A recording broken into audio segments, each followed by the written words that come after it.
محبذا جعلك يوم مديو أكبر هذا مرتبة كهليسا كهليسا كهليسا ما عندك نيو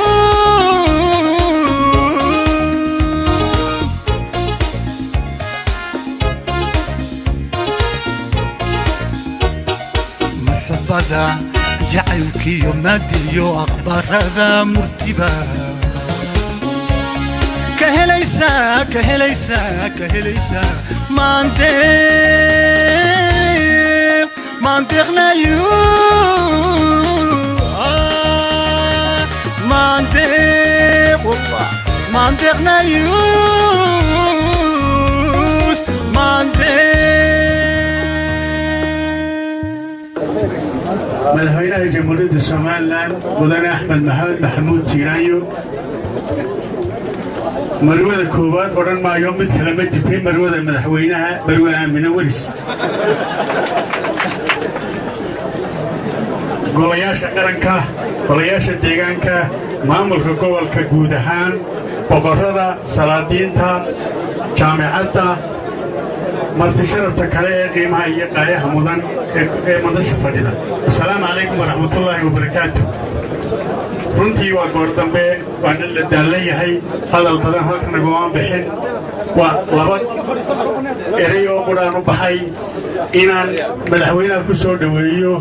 iyo inaan ka raali geliyo waxa jiray oo aad ka wareysay walaalayaal dilay fara badan oo dhacay ama dib u dhacay oo saddex jeer aan filayo inay tahay oo jaamacaddu qalin jabinaysay oo dib loo dhacay inaan sida ahayd waxoogay ka sheego marka hore anigoo ku hadlaya magaca dawladda magaca xukuumadda raalli ka ahaada dib u dhicii dhacay oo aan runtii ahayn mid lagu talagalay ama mid la ogaa aanu ahayn 27 Sebtembar baynu ballanay oo jaamacaddu inay qalin jabisay ahayd runtii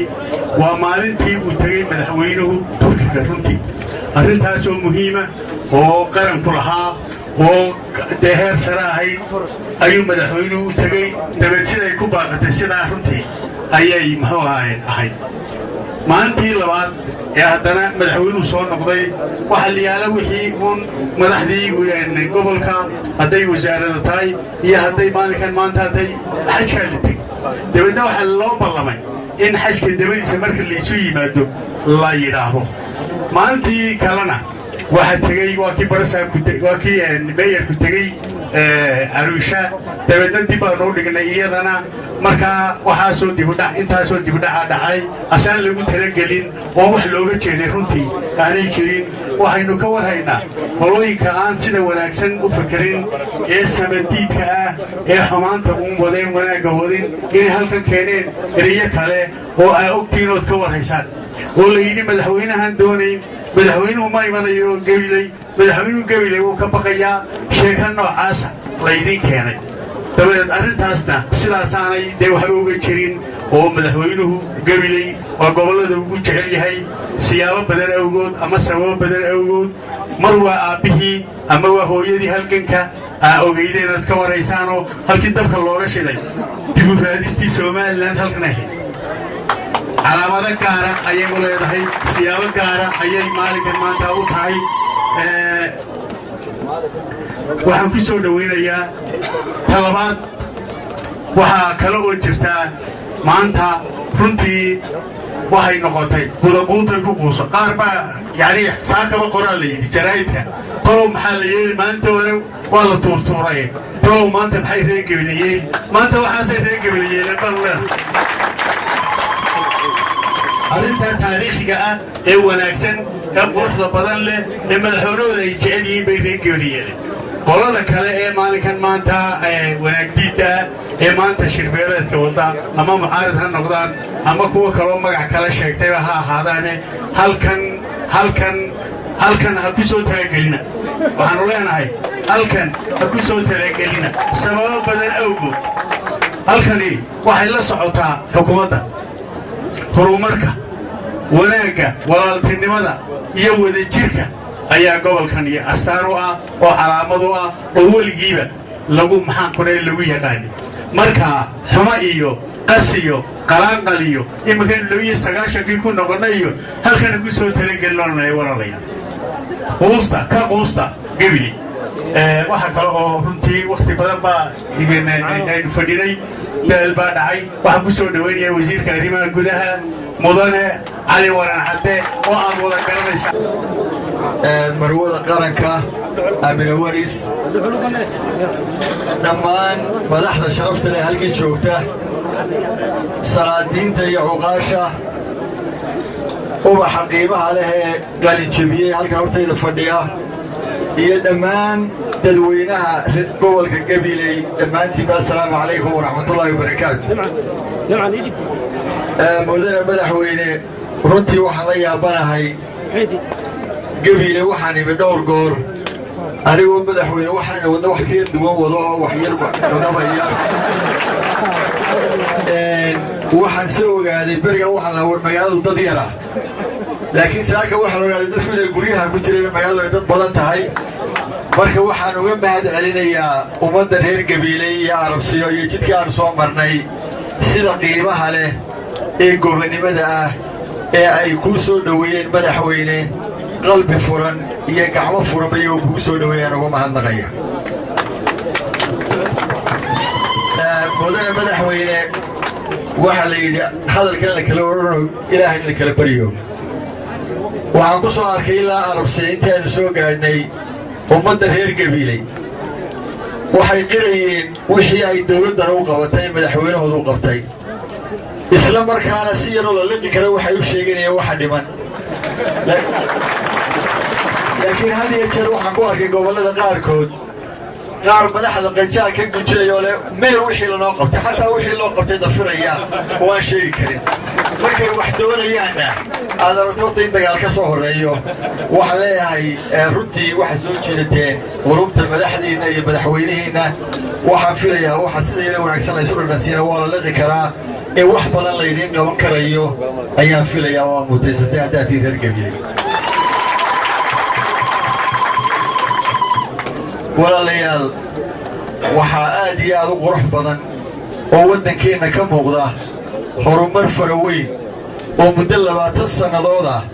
aynu maalinba dhagax saaraynay isweydiintu waxay tahay dhaqaale laynama siiyo ummadina inama caawiso caalamkuna inama caawiyo xaggay ka imanayaan waxaanaynu qabanayno iyo kalsoonina xaggay ka imanayaan waxaynu imika wadnaa waddooyinkii ugu dhaadheeraa jaynuhu dhisi jiray ee dawladuhu jaynaha weydiisan jireen sida Hargeysa iyo Ceerigaabo isku xidhaysa iyo Gabiley iyo maxay Boorama iyo Burco ilaahay baa mahad leh waxaan u aanaynayaa waxa ugu qiimaha badan ee ilaahay inoogu suurtageliyey inay tahay dadaalkeenna kalgacaylka aynu isu qabno kala dambaynteenna iyo nabadda aynu hareeraha ka fadhino yar iyo weyn bay ilaahay tahay nagu qanaystabaan qabno waxaa haddaba hubaala haddaynu taa ku sii wadno inaynu iyadoon ilaahay mooyadaan caawisay jirin aynu gaari doonno muxuu ahay gobonnimadan iyo muxuu ahay ictiraafkeenna oo ummaddu inoo iman doonto innagoon cidna barin waxaase jira oo maanta aad iyo aad uga markhaati furayaan aadna ugu farxay sidii imika uu Abiib sheegayey Gabiley waxyaabo badan baa laga faafiyey laakiin waxaa muuqatay maanta jawaahiirtaanu aragnay ee ka soo baxay Gabiley inay jawaab u tahay inay ka soo horjeedaan shirarka dhagaraysan oo micnaheedu yahay miinaysan waxaan ku salaamayaa salaanta islaamka waxaan hambaliyo maanta halkan u soo balinayaa madaxweynaha Soomaaliland marwadiisa ardayda waalidiinta macallimiinta wax u dhigaysay maamulka jaamacadda maamulka degmada Gabiley iyo wasiirada la socda iyo madaxweynaha xildhibaanada salaadiinta oqaasha iyo reer gabiley oo dhan wixii soo sharifoo dhan saxaafadda ciidamada inay ilaalinayaan gidigii waxaad leeyahay asalaamu calaykum waraxmatullaahi wabarakaatu runtii waxaa ilaahay wax loogu mahadnaqa ah inaynu maanta joogno jaamacadda da'da yar ee maanta 103 arday ka qalin jebinayaan inaynu joogno maanta aynu ka qayb galno farxadda maanta waa maalin farxadeed wax siyaasadii waxba ka hadli mayno waxaanu leenahay hambaliyo ilaahay ha idin la kulmiyo wax khayr qaba jaamacadda aad dhamaysateen ilaahay ha idinka dhigo arday walba wuxuu niyadda gashado mid la kulma oo hela kii shaqo doonaya iyo kii waxbarasho sii wadanayaba ilaahay idinla garab galo ilaahay waxaan ka baryaynaa inaad noqotaan kuwa dalkooda iyo diintooda iyo dadkooga iyo naftoodaba anfaca een ilaahay idinka baryaynaa waxaan jeclahay wakhtigu waa wakhti in badan baa ina dhaaftay marka waa duhur baynu joognaa madaxweynaha ku soo dhoweynaya anigu waa idinku hadhayaa shahaadadahaan idinla bixinayaa laakiinse madaxweynuhu inta u horraysa ardayda iyo khudbadiisa inuu halkan idinka jeediyo ayaan idinku soo dhoweynayaa madaxweyne ku soo dhowow waxaa kaloo u mahadnaqayaa